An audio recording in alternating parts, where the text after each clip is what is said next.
Musas maravilhosas, tudo bem com vocês? Eu espero que sim. Sejam bem-vindas ao nosso canal. Esse espaço onde a gente troca ideias sobre o universo do feminino e busca aí fazer esse resgate tão profundo de coisas que às vezes a gente deixa passar. Então vem comigo que hoje eu quero falar com vocês sobre o mito da Baba Yaga.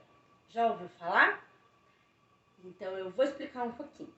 Bom, para quem está acompanhando aí lá no Instagram, eu andei falando esses dias, né, sobre essa questão do mito da Baba Yaga, a importância que a gente precisa dar para nossa ancestralidade, do quanto o sagrado feminino, né, às vezes é negligenciado ou colocado num lugar muito só do misticismo e ele, na verdade, traz muito mais questões do que só isso. Então, por conta de tudo aquilo que eu fui escrevendo lá no Instagram e das coisas que eu fui trazendo e das coisas que eu ainda quero falar, eu acho muito importante falar sobre a questão do mito da Baba Yaga. Eu não sei se você, mulher que está assistindo esse vídeo, já leu Mulheres que Correm com os Lobos, ou já acompanhou alguma roda de conversa. Esse foi um livro que foi muito importante para mim, na minha transformação, no processo que eu tive pós-divórcio, para me entender um pouco mais, para me conectar muito com esse universo, até porque trabalhar, né, com as fotos já me colocava ali num lugar muito de estar com as mulheres, de acolher mulheres, mas eu ainda precisava muito me acolher e me entender.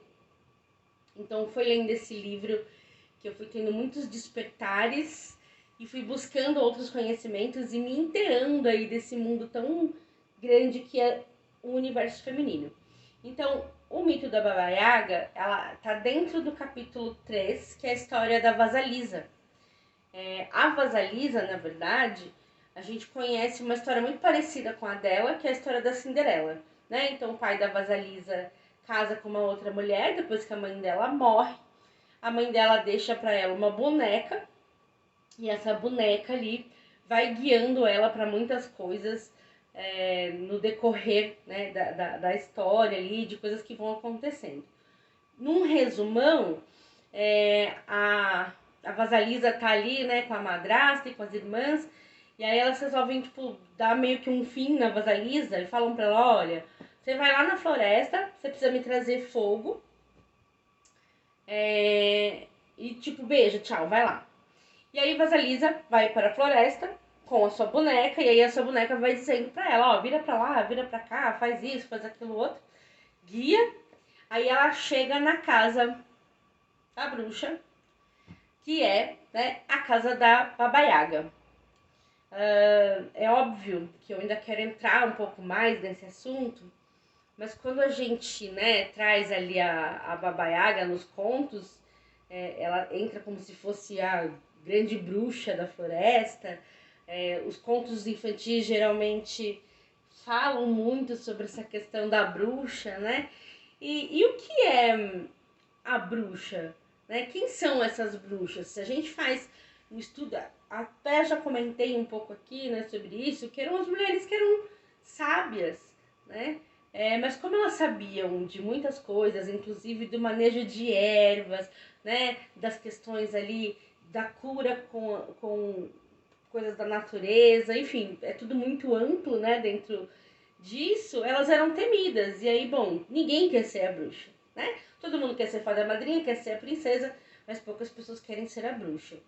E aí, dentro desse conto, a gente entende, né, ali a Baba Yaga como essa anciã, né, que carrega ali toda uma ancestralidade, só que para que ela, né, consiga levar esse fogo que ela vai buscar na casa da Baba Yaga, a Vasalisa é colocada para fazer algumas coisas. Então, Baba Yaga pede para ela lavar roupa, para ela arrumar a casa, manda ela separar, inclusive, semente de papoulas que tá no estrume, separar o milho que tá mofado do milho que tá bom, enfim, dá algumas tarefas para ela. E todos esses processos que ela vai fazendo ali, a Clarissa, inclusive, que segue muito a linha ali junguiana, ela vai explicando o que aquilo significa na nossa vida e os pontos que a gente precisa mudar para compreender aí como que a gente pode evoluir, como que a gente pode buscar esse fogo. E aí, depois de tudo que ela faz, das tarefas que a Baba Yaga passa para ela, a Baba Yaga fala assim, olha, antes de você ir embora, de eu te dar o fogo que você veio buscar, eu quero que você faça a última coisa, eu preciso que você cozinhe para mim. E aí, a Vasalisa vai lá, a boneca explica pra ela como é que vai fazer as coisas e tal, ela vai, faz a cozinha, faz a comida, Baba Yaga se alimenta e fala pra ela, bom, então tá, né, você fez inclusive a parte, a última parte, que era poder nutrir, né, fez um alimento muito bom, muito gostoso, tá tudo certo, tá liberada, vou te dar aqui essa caveira, e essa caveira contém o fogo que você pode levar pra casa. Quando ela chega em casa, que a madrasta e as irmãs vão lá mexer na caveira, porque falam, como a gente pediu pra você trazer fogo, né? E você me traz isso daqui. E aí elas pegam fogo. E, enfim, resumindo, né? Óbvio que tem mais coisas, mas só tô dando uma contada nesse processo para que a gente possa ir pensar. Eu nem quero falar muito sobre só a questão da Cinderela, acho que eu quero falar sobre contos mais pra frente, numa outra oportunidade, mas a minha reflexão nesse ponto, né, de trazer a questão da Baba Yaga, que se você busca lá nos mitos, né, ela é a grande mãe da floresta, a mãe ligada ao renascimento, aquela que acolhe, aquela que transforma. Quando a Vasalisa, né, eu falo que a Vasalisa, se a gente fizer um olhar assim, ela tá dentro daquela criança que vive dentro da gente, que precisou amadurecer, que precisou lidar com coisas da vida que ela não queria dar, e de repente ela tá ali, né, na floresta sozinha, procurando lá o fogo, mas não sabia o que ela ia encontrar, e ela encontra a bruxa, e essa bruxa, né, chega ali pra ela e dá algumas atividades para ela fazer, faz ela repensar, e quando ela vai embora para casa ela consegue findar essa relação tóxica, né, que ela tem ali com a madrasta e com as irmãs.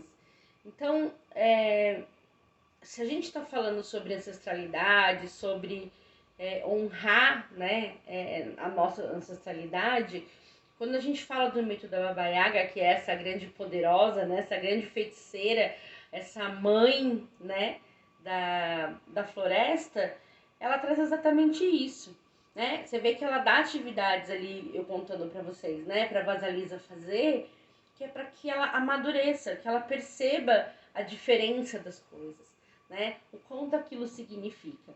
E a primeira vez que eu escutei a história da Vasalisa, quando termina, né, na reflexão, eu fiz num grupo de estudo, a gente precisava enxergar dentro da gente a nossa Vasalisa, a nossa madrasta, as irmãs, a Baba Yaga, né? Porque dentro da visão ali da Clarissa junguiana, somos todos, né? Todos esses arquétipos apresentados vivem em nós. E geralmente, uma parte, inclusive, a gente às vezes nega, né? Você não quer ter acesso àquilo. Você fala, imagina, essa mulher louca mandou a criança pra floresta. Mas quantas vezes a gente se coloca em perigo, ou pelo menos negligencia coisas que a gente não deveria estar negligenciando, por algum motivo.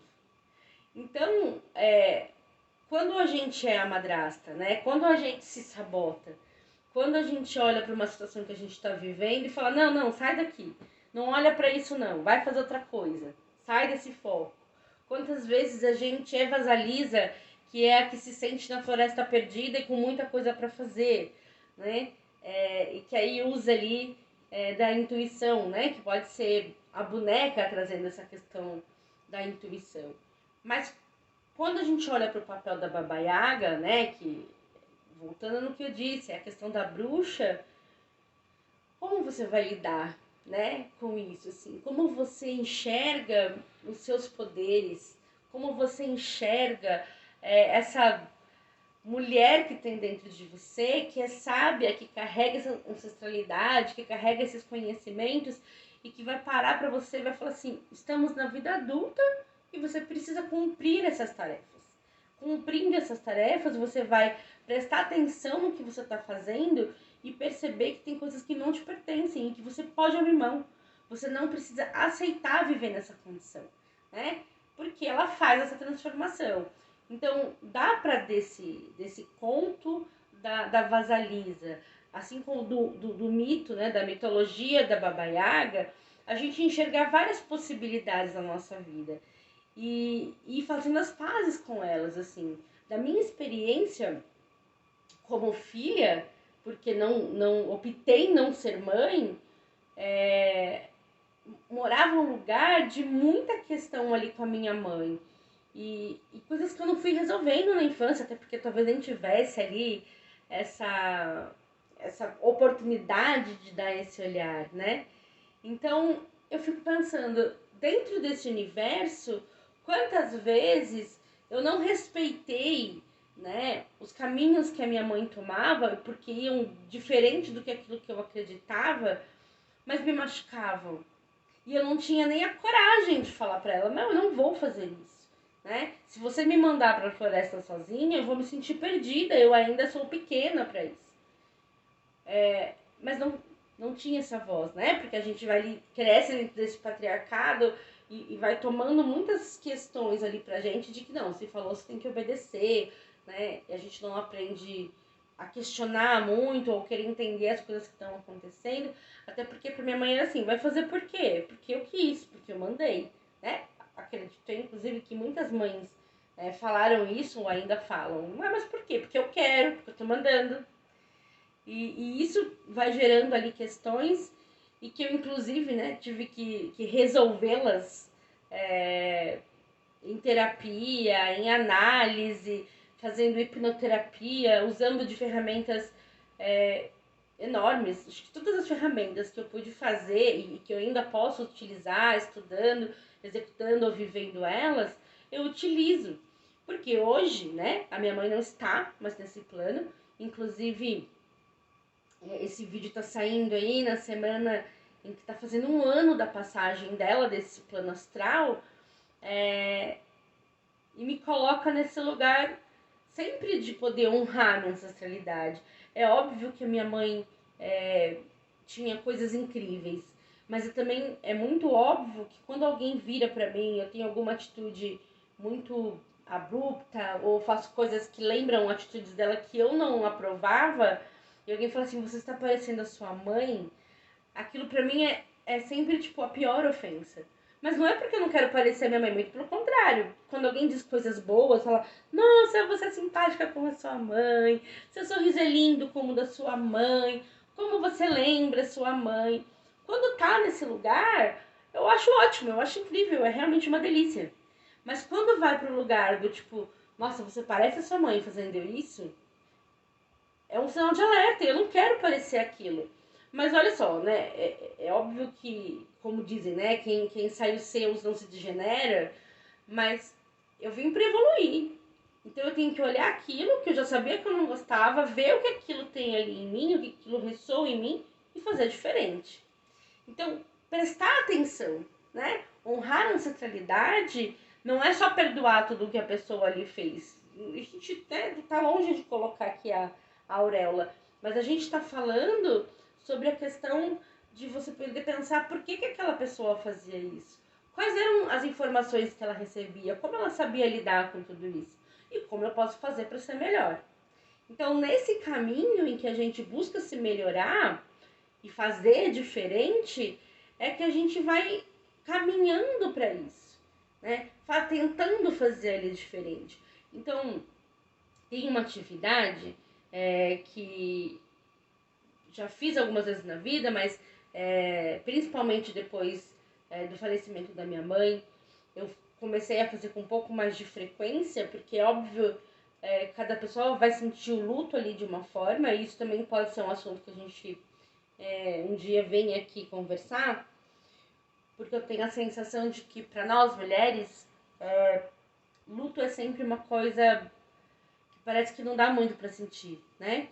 Você tem tanta coisa acontecendo no mundo, tanta coisa para poder seguir resolvendo, e às vezes a gente acaba piscando e isso tem que sair da nossa frente. Mas, dentro desse meu processo de luto, era de conversar com a minha criança. Porque quantas coisas acontecem na nossa vida adulta, eu já até comentei sobre isso, e que a gente foi colocando lá no quartinho do fundo e não foi acessando. E aí, em comportamentos na vida adulta, isso começa a fazer uma diferença. Você tem, às vezes, algumas atitudes, algumas posturas, ou não tem, né? Por conta dessa lacuna ali que ficou. Então, o exercício mais importante para mim nesse processo é o de fechar os olhos,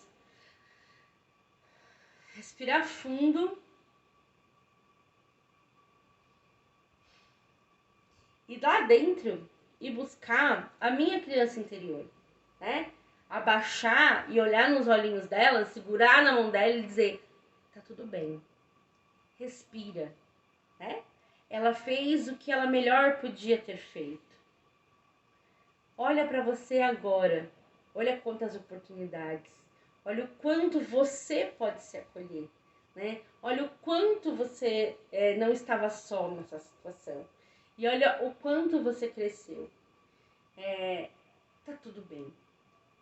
E quando eu faço esse exercício de respirar e de ir lá e de buscar essa criança e retomo, é onde eu me recoloco e falo, tá tudo bem. Ou vai ficar pelo menos tudo bem, né? Porque às vezes na hora não dá mesmo, às vezes eu só quero sentir aquilo, mas reconhecer o que a gente sente, né? Tem umas coisas que os psicólogos costumam falar muito, que a gente tem muita dificuldade de dizer o que a gente sente, dar nome pro que a gente sente.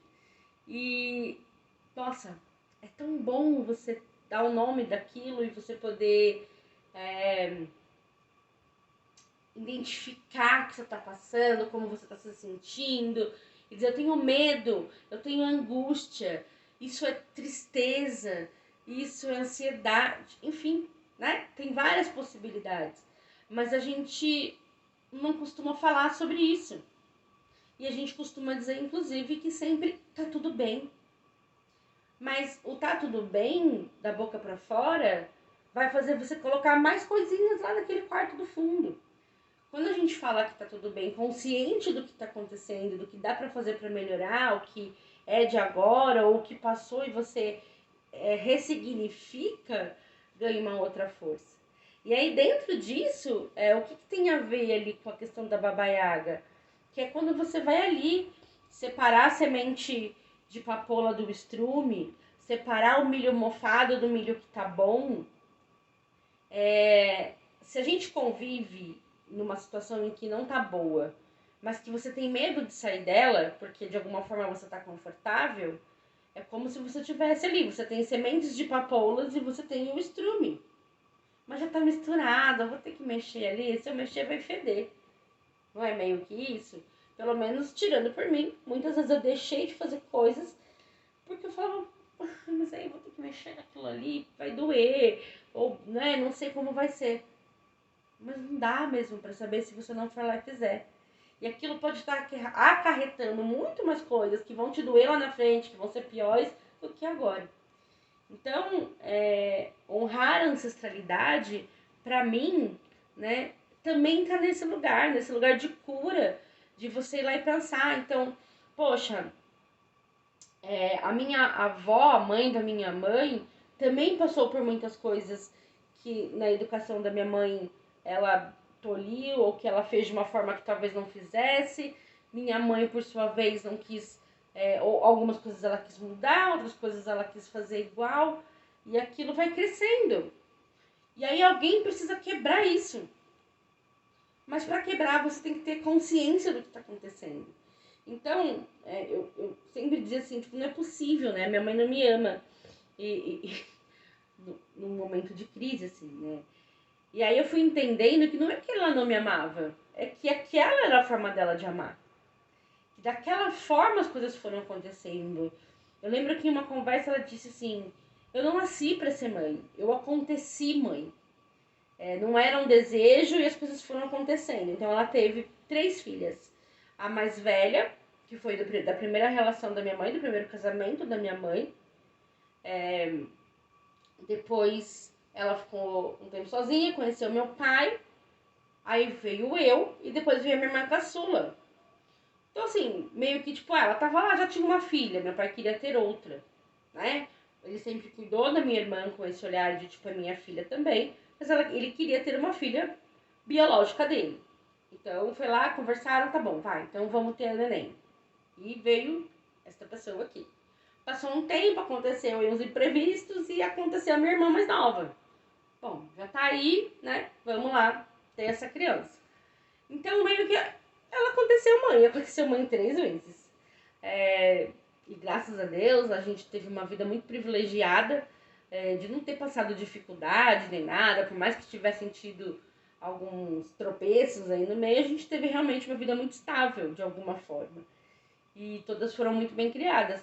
E cada uma é muito diferente, assim, muito diferente. Se você aí tem oportunidade, né? Se você tem irmão, foi criada junto com outras mulheres, primas às vezes, né? Tem gente que é muito próximo, você consegue olhar e perceber, né? Como mulheres que vêm ali de uma mesma ancestralidade, têm comportamentos diferentes e pensam muito diferente. Então, quer dizer que elas não honram, só eu honro a minha ancestralidade? Não. Quer dizer que cada uma enxerga de uma forma. Enxerga a sua madrasta, enxerga a sua vasalisa, enxerga a sua babaiaga. Mas, né, do mito da babaiaga, o que eu mais quero que vocês tragam para a vida de vocês é essa possibilidade de enxergar essa magia nessa mãe dessa floresta, né? Nessa mãe que permite renascer, nessa mãe que tanto acolhe, né? Para que você entenda que você pode sim se acolher. Não dá para ficar esperando ou caçando que a outra pessoa faça isso por você, qualquer outra pessoa, né?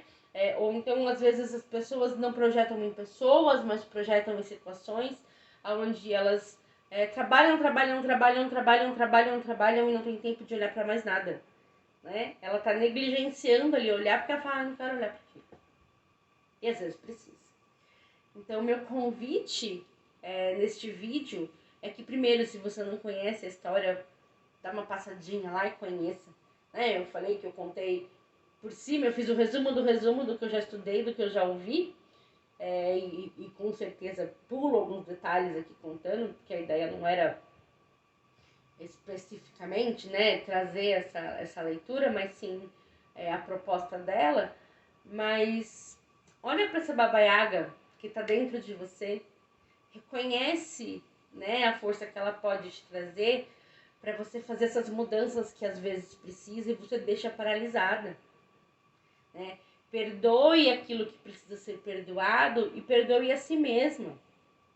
Porque tem tanta coisa que a gente às vezes acaba deixando passar e que a gente faz e se machuca. Então, vai para esse lugar, escolhe esse momento, faz isso acontecer. Eu tenho certeza que vai ser transformador e que você vai poder valorizar a sua ancestralidade olhando para ela de dentro dela. É lindo, é um lugar de muita honra, de muita sabedoria e é um caminho que a gente, uma hora ou outra, vai ter que seguir. Bom, de fato estou um pouco até emocionada porque trazer esse assunto nessa semana que tem tanta coisa acontecendo, né? E eu só quero dizer que eu sou muito grata. Eu agradeço. Eu agradeço as minhas ancestrais. Eu agradeço a mim pela coragem de sempre dividir o que eu estou pensando. Eu agradeço a vocês que estão acompanhando esse canal, que estão acompanhando meu Instagram e que estão me ajudando a levar esse conteúdo a outras mulheres. Que vocês possam sempre se sentir muito, muito queridas e muito abraçadas por mim e por todas nós. Então, para encerrar o vídeo de hoje, aquilo de sempre. Curte esse vídeo, se inscreve no canal, ativa o sininho, vai lá no Instagram, vamos conversar? Comenta o que você achou. Eu tô aqui pra gente fazer essa troca e eu quero que muito mais mulheres te cheguem. Um beijo grande no coração de vocês e até o próximo vídeo. Tchau, tchau!